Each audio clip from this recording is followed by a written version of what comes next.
मस्साजोगचे सरपंच संतोष देशमुख यांच्या हत्येविरोधात बीडमध्ये मोर्चा काढण्यात आला। काय नेमकं त्या ठिकाणी घडलेलं आहे जाणून घेऊया। बीड हत्या प्रकरणात फरार आरोपींची संपत्ती जप्त करण्याचे मुख्यमंत्री फडणवीसांचे आदेश। फडणवीसांचे सीआयडीचे अतिरिक्त महासंचालक बोर्डे यांना आदेश। बंदुकीसोबत ज्यांचे फोटो आहेत त्या सर्वांचे परवाने रद्द करा। मुख्यमंत्री फडणवीसांचे बीड पोलीस अधीक्षकांना आदेश।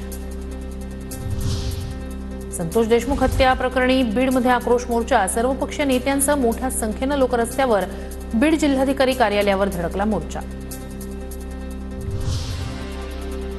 वाल्मिक कराडला धनंजय मुंडेच वाचवतायत सुरेश धस यांचा आरोप। तर वाल्मिक सरेंडर हो, माझं वाटोळं होतंय असं का सांगितलं नाही, धस यांचा धनंजय मुंडेंना सवाल। बीड प्रकरणाचा गांभीर्यानं तपास सुरू, कुणालाही पाठीशी घालणार नाही। संशयित आरोपींच्या कुटुंबियांची चौकशी सुरू। शंभूराज देसाई यांची प्रतिक्रिया।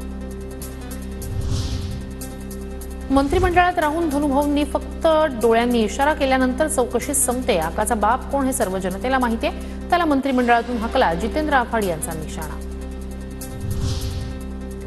रुपाली ठोंबरे पाटील यांचा जितेंद्र आव्हाडांवर गंभीर आरोप। रुपाली पाटील यांनी जितेंद्र आव्हाडांचे व्हॉट्सअप चॅट दाखवले। उद्याचा मसाला रेडी ठेव, चॅटमध्ये उल्लेख। तर रुपाली पाटील यांनी दाखवलेले स्क्रीनशॉट फेक। आव्हाडांकडून आरोपांचं खंडन। सर्वपक्षीय आमदारांनी मुख्यमंत्र्यांकडे जावं, मुख्यमंत्र्यांनी सापांना पोसू नये, साडेसाती घालवावी, मनोज जरांगे यांचं आवाहन। 2 जानेवारीपर्यंत आरोपींना शिक्षा करा, अन्यथा उपोषण करणार। बजरंग सोनावणेंचा इशारा। धनंजय मुंडेंनी राजीनामा द्यावा, सोनावणेंची मागणी।